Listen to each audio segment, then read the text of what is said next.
Hello and welcome into another episode of Locked On Wolves. Today on the show, why the Rudy Gobert trade, just over 3 years removed, was a resounding success for Minnesota. I'll explain exactly what happened to the picks and the other assets that are gone, and why this trade was a clear win for Minnesota. It's all coming next.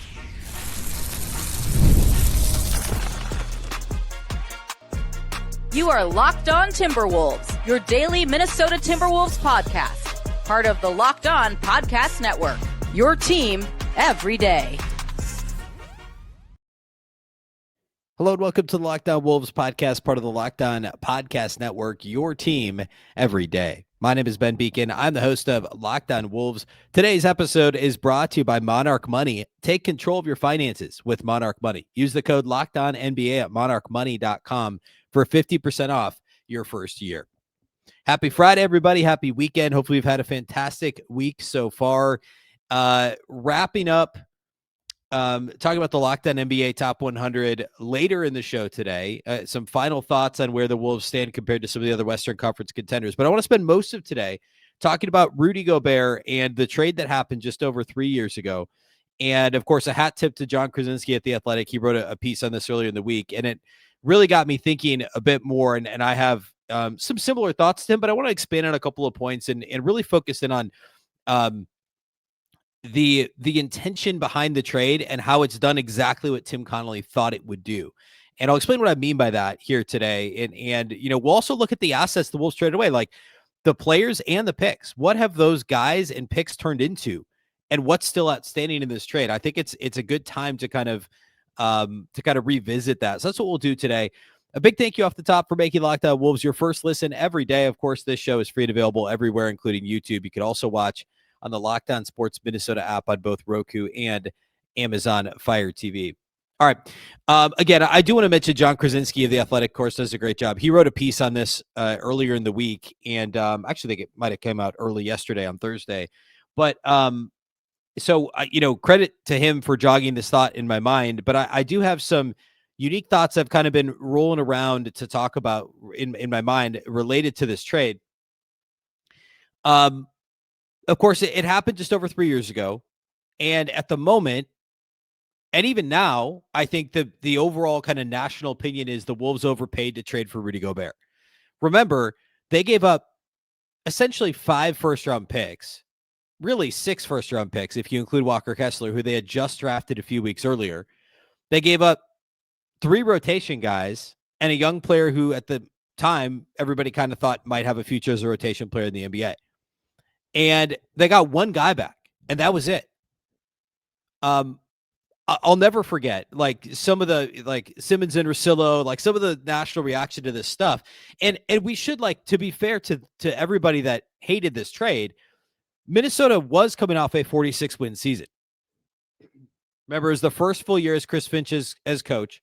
Gerson Rosas had been fired the fall before, so they basically hadn't had a I can't remember actually who the official lead exec. Oh, it was Sachin Gupta was the lead executive that year, because Rosas had been dismissed the previous fall. Connelly was hired after the season was over. They won 46 games that year under Chris Finch in his first season, and were the 6th seed, lost to Memphis in the first round. So for a lot of people, they're looking at this saying, okay, this is a 46-win team that gave Memphis a run for their money. Why are they shaking things up so drastically? Why are they making a change like this and trading their future when you're going to need those picks to surround affordable talent, or to surround Anthony Edwards with affordable talent? Well, I get it. And at the time, I was excited about what Walker Kessler could have been in the moment. And so then I was pretty blindsided by the trade. But the Wolves were a 46-win team the year before. I don't want to say smoke and mirrors. Like, they were genuinely good, and Anthony Edwards was a really good 21-year-old. But remember that defense. It was a middle-of-the-pack defense that survived by generating turnovers. It was a bad rebounding team. Remember, they'd just gotten crushed by Memphis in the playoffs on the offensive glass. They played well overall and pushed Memphis to 6 games, a Grizzlies team that everybody just loved on a national level. Minnesota was a bottom 5 rebounding team that season. They committed a ton of fouls. It was just this blitz the pick and roll all the time, played a breakneck speed with Jared Vanderbilt and Patrick Beverly. And this was the best solution for what to do with Karl Anthony Towns defensively at the time. And I thought it made a lot of sense. And that was actually, I think, one of Chris Finch's best coaching jobs was his first season. I know there were rotation issues and he got out coached in the playoffs by Taylor Jenkins. The timeout usage was bad. The substitution pattern in the playoff was bad, but they won 46 regular season games. And so everybody was like, wait, why are they upsetting the apple cart here to trade Rudy Gobert and trade essentially 6 picks and 4 players for one guy? And sure enough, the next year they took a step back. They were a 42-win team in the 1 seed. Now they battled injuries. That was the Karl-Anthony Towns, missing 60 games, 55 games season with the calf injury. Gobert was banged up coming out of Eurobasket in year 1 in Minnesota. And then at the end of the season, they had the Jaden punch the wall, Nas break the wrist, like the whole thing going into the playoffs, where they lost and then won in the play-in, beat the Thunder actually in the play-in, and then lost in the first round to Denver as the 8th seed. But then they win 56 games, go to the conference finals, win 49 games, go to the conference finals. Obviously, lots happened since then. But if you had said 3 years ago, hey, the Wolves are going to make the playoffs in the next 3 years, they're going to have 2 49-plus win seasons and make 2 conference finals in the next 3 years. And I remember I went on the radio on a Salt Lake City radio station after the trade, and it was being asked, like, hey, why? Like, we didn't win with Rudy. Why do you guys want Rudy? Why does Minnesota want Rudy? My reaction was, well, I mean, the Jazz were the best team in the Western Conference a couple years ago. They were the best offense in the entire NBA. They had success. They just didn't win in the playoffs. They lost in the second round. They've lost the second round a bunch. I think Ant could be better than what, and my answer is basically, I think Ant could be better than what Donovan Mitchell was. And I think that the Wolves are confident in their ability to surround, Rudy's not going to be the centerpiece of this team. He's going to be the floor raiser.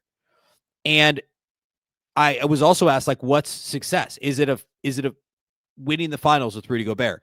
And I think my answer was, well, yeah, that's obviously the goal. But I think getting to the finals with Rudy Gobert would mean that this trade is a success, because that's further than any Wolves team has ever gone before. And look, they haven't done that, but they've gotten to consecutive conference finals. So I think just on its face, if you said, look, we could do the math on the overall record, but I think saying 2 of the last 3 seasons over 49 wins, 3 seasons over 500, 2 seasons in the conference finals, that is a success. And now extending him at a reasonable average annual value to give yourself some more time in this window to build around Rudy Gobert, I think that means that this trade is a success. And the other thing I think we could look at, I'm going to dig into this more here in just a second. The Wolves gave up technically 5 players and 5 picks, but Kessler is one of the 5 players. So I would argue that he was the 6th pick because he hadn't played a game yet, and he was a first-round pick.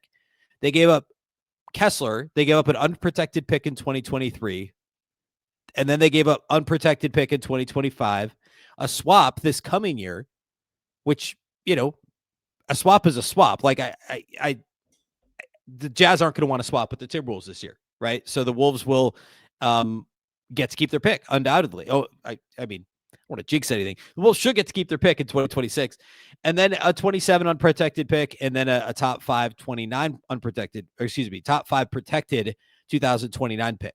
So what I want to do is I want to look at the players the Wolves gave up, what they've done since.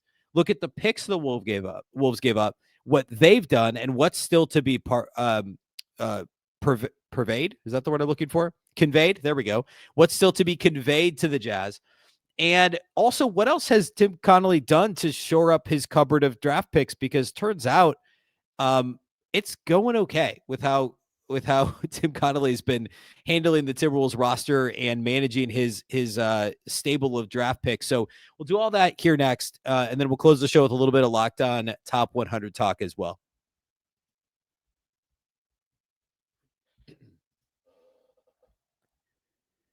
Today's episode of Locked On Wolves is brought to us by our title sponsors over at Monarch Money. Most people cannot name all their financial accounts, or even what they're worth, whether it's 401k properties or investments. And when you don't have the full picture, you can end up leaving money on the table. And that's why there's Monarch Money. It's an all-in-one personal finance tool that brings your entire financial life together in one clean, easy-to-use interface on your laptop or your phone. Monarch is built for people with busy lives. If you put off on organizing your finances, I know I'm guilty of that. Monarch is for you. Monarch does the heavy lifting for you. You can link all your accounts in minutes, see clear data visuals, get smart categorization of your spending, and finally feel in control of your money without ever touching a spreadsheet. across the board, like 401ks for past jobs, that's a big one. If you've changed jobs, like, hey, consolidate all this stuff, right? Figure out what you're investing in, make sure that you have an efficient investment allocation, et cetera. And Monarch Money is the best tool to help you do that. Don't let financial opportunities slip through the cracks. Use the code LOCKEDONNBA at monarchmoney.com in your browser for half off your first year. That's 50% off your first year at monarchmoney.com with the code LOCKEDONNBA.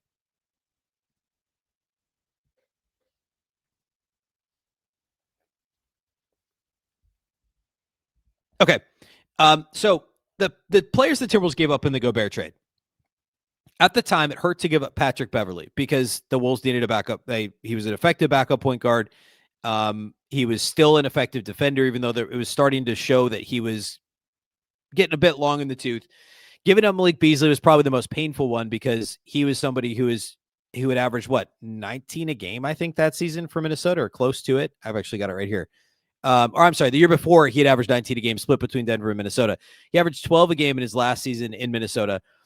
Primarily off the bench, though, 38% shooting from three with a team that needed 3-point shooting.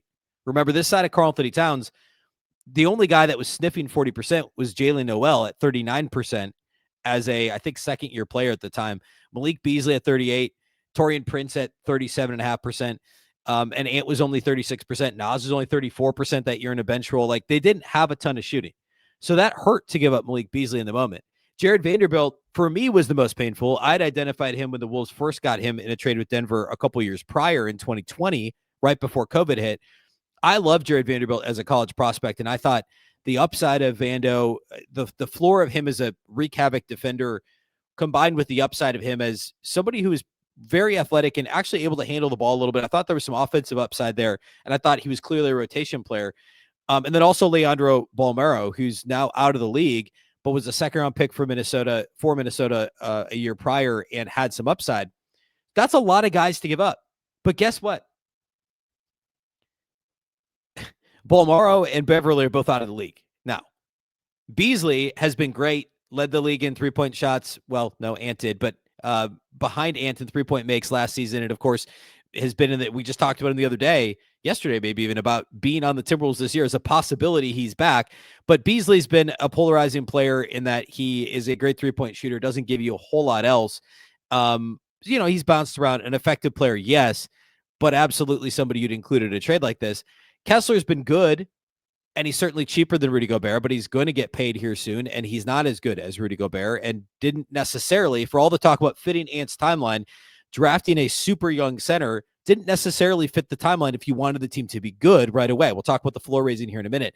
And then you get on to the picks. Well, actually, first, quickly with the players, none of those guys are in the lockdown NBA top 100 that I've been spending most of the week talking about. Gobert's, I had him at 37. I think he finished I had him at 47 and he was at 51. He was just outside the top 50.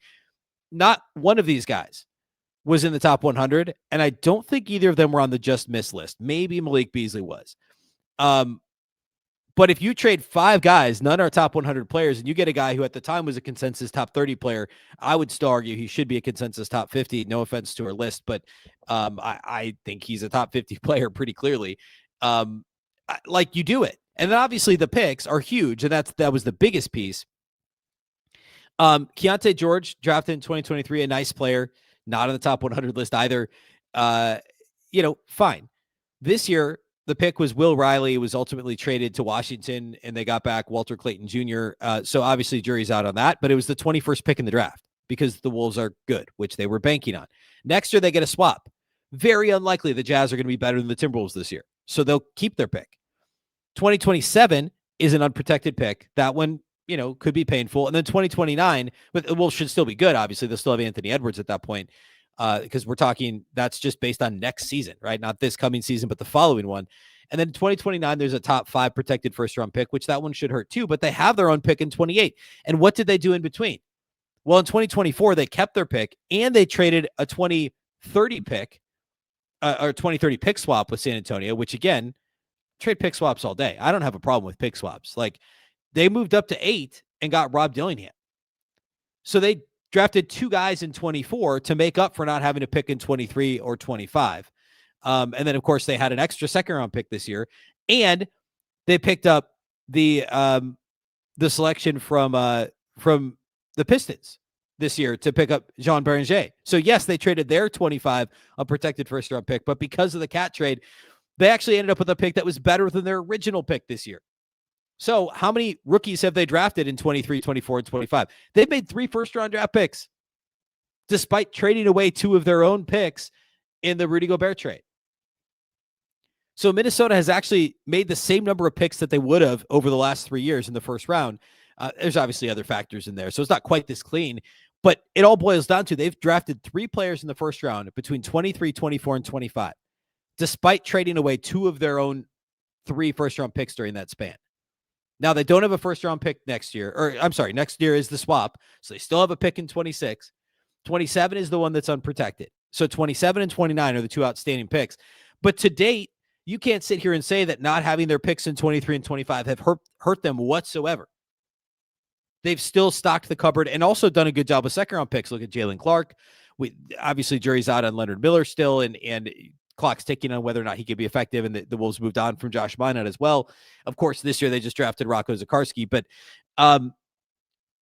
it is really hard to argue that just based, if you take either thing by themselves, like, hey, the Wolves are a 49+ win team 2 of the 3 years later, they 2 of the 3 years after the deal, they make 2 conference finals, they're on the right track. Or if you look at what the assets are, 3 years later, Rudy Gobert, yes, he's older, still a plus or minus top 50 player.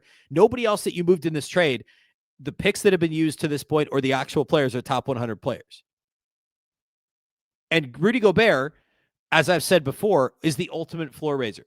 He's played 1 season in his career, take out his rookie year when he barely played, that his team was not a top 10 defensive team. And Minnesota was middle of the pack before he came. And, it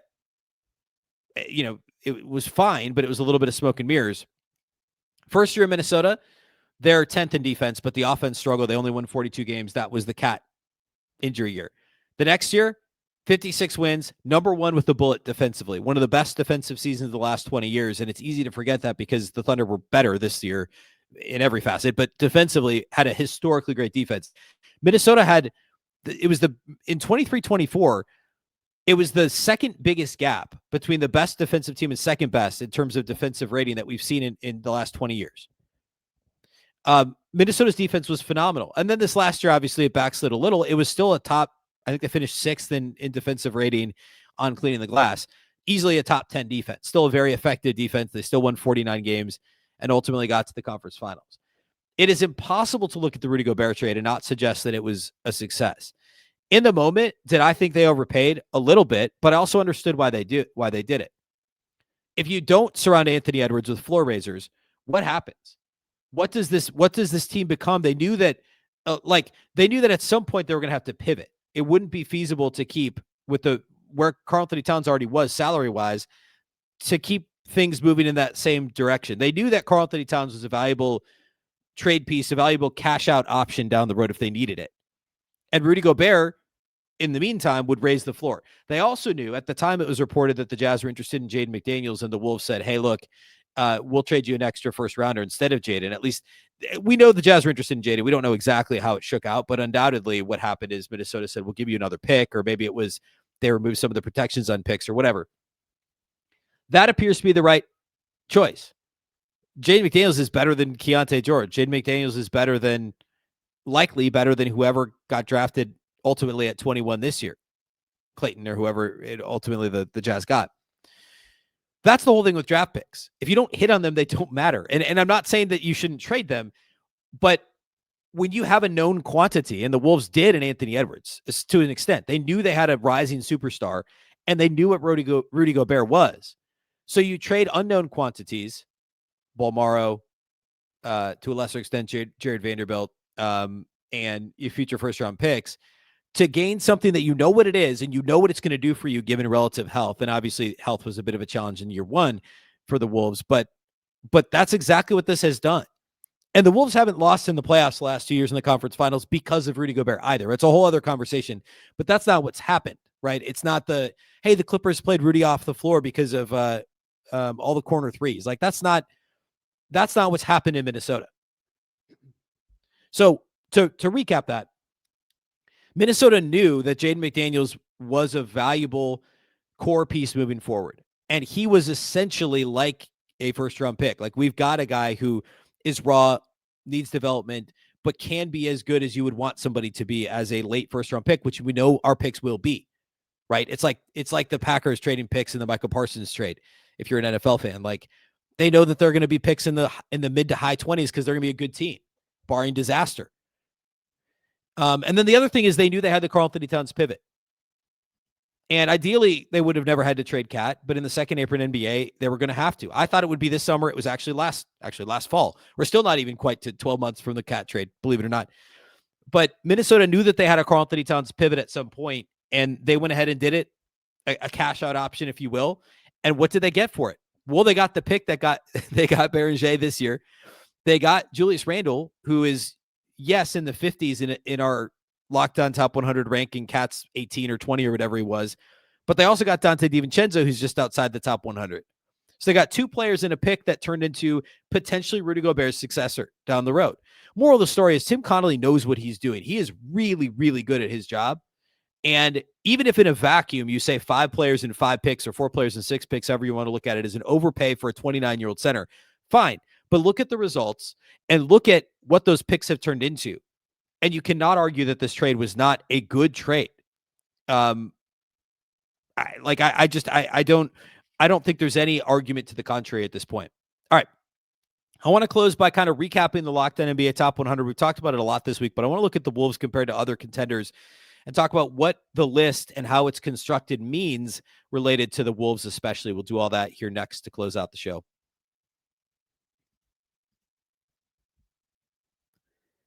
Today's episode of Locked On Wolves is brought to us by our friends, our great friends over at FanDuel. The NFL season is here. It's been a fun week 1. Week 2 kicked off last night. Fun Packers-Commanders game from Lambeau. And FanDuel's making sure that you're ready for a kickoff with a can't-miss offer. Right now, customers can bet just $5. And if your bet wins, you'll get $300 in bonus bets to use across the app. FanDuel makes every game more exciting. I love using FanDuel on like a Thursday night or Monday night when I think there's 2 Monday night games this week. When there's 1 or 2 games, you can just sit there, live same game parlays, live bet the game, whatever the case might be. You can also keep an eye on your fantasy lineup while you do it. It's quick and easy to use, and it's the best way to add a little more energy to your primetime games or maybe your Sundays. You just want to have the multi-view up and just kind of track it along with your Sunday. Live bet the games. Same game parlays are a ton of fun, and also parlay other games against each other as you're watching on Sunday afternoon. So if you're ready to play, download the FanDuel app now by visiting FanDuel.com to get started. That's FanDuel.com to place your first $5 bet.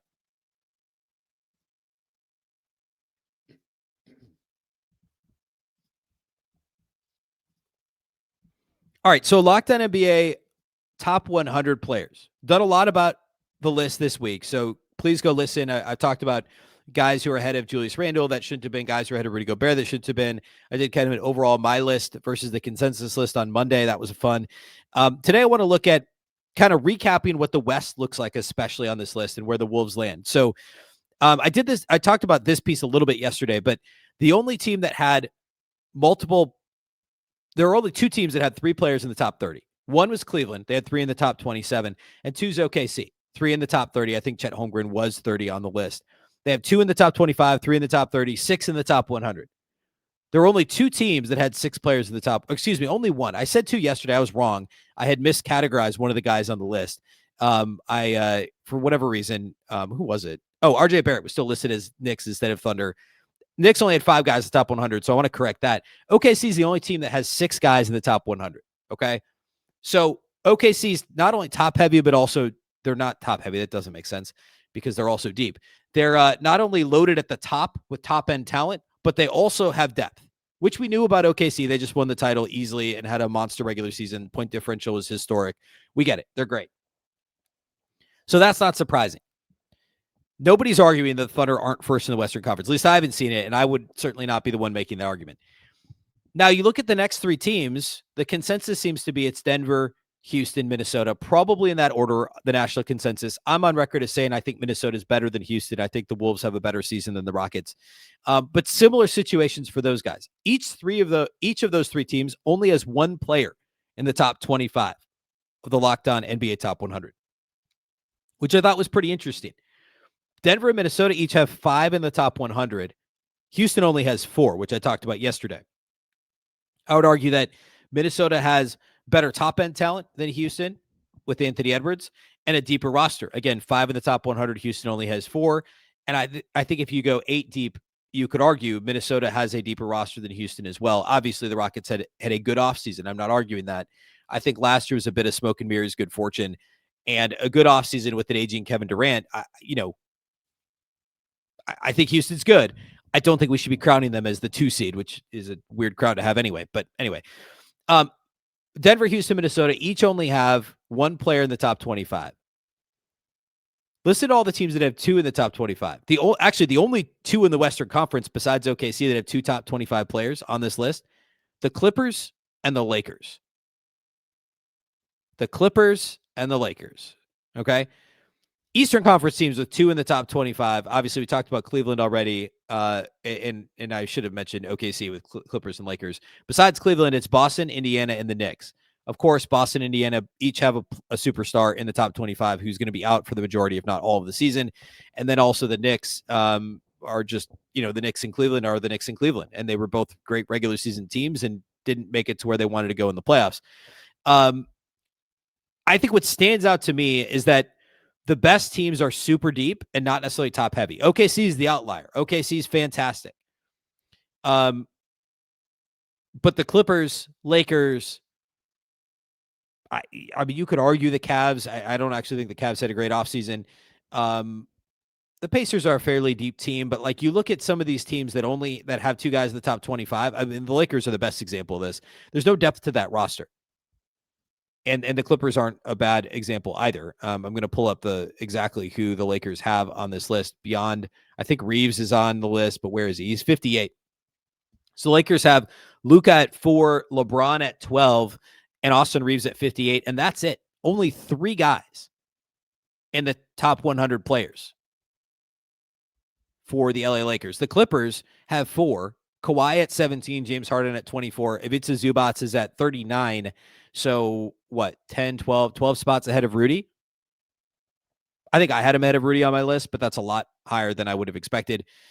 Norman Powell is 60 on the list. So they've got 4 guys in the top 100. So the 2 LA teams, top heavy, not surprising. That's kind of what I would expect out of them, right? Given the way they built their rosters, given the way that they hunt stars, etc. Not ultra surprising. And then again, the Eastern Conference, you look at those teams that are a little bit of both. Like, I mean, those are not bad teams. The problem is the rest of the East is not good. And, teams like Orlando's another one that they've got a lot better this offseason. They've got 5 guys in the top 100. They're not thought of in that group with Cleveland and the Knicks and the Pacers and the Celtics, although take the Pacers and Celtics to the side. And are the Magic now a top 3 team in the East? It's a conversation for another day. But the Magic have 5 guys on this list. Banchero's 23. So again, not top heavy at all. Franz Wagner's number 2 for them on this list. He's 35. Desmond Bane, their new acquisition, is 46. Jalen Suggs, 67. Michael Porter Jr., 79. So another team that has 5 guys. It's just remarkable to look at the teams with more depth, 5 or 6 guys in the top 100 are the teams you're going to trust more than the teams that just simply have 2 guys in the top 25. All right.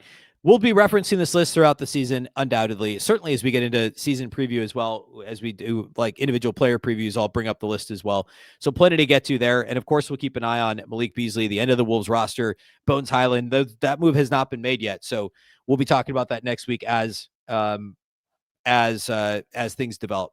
Big thank you for making Locked On Wolves your first listen every single day. Of course, this show is free and available everywhere. That includes YouTube, as well as all of your favorite audio platforms. Wherever you like to listen to podcasts, you can find Locked On Wolves. You can also watch on the Locked On Sports Minnesota app on both Roku and Amazon Fire TV. A reminder that you can follow the Locked On NBA Top 100 coverage everywhere. The Locked On Sports Today show on YouTube it has a great breakdown of it from earlier in the week. You can also listen wherever you get your podcast, all things Locked On NBA.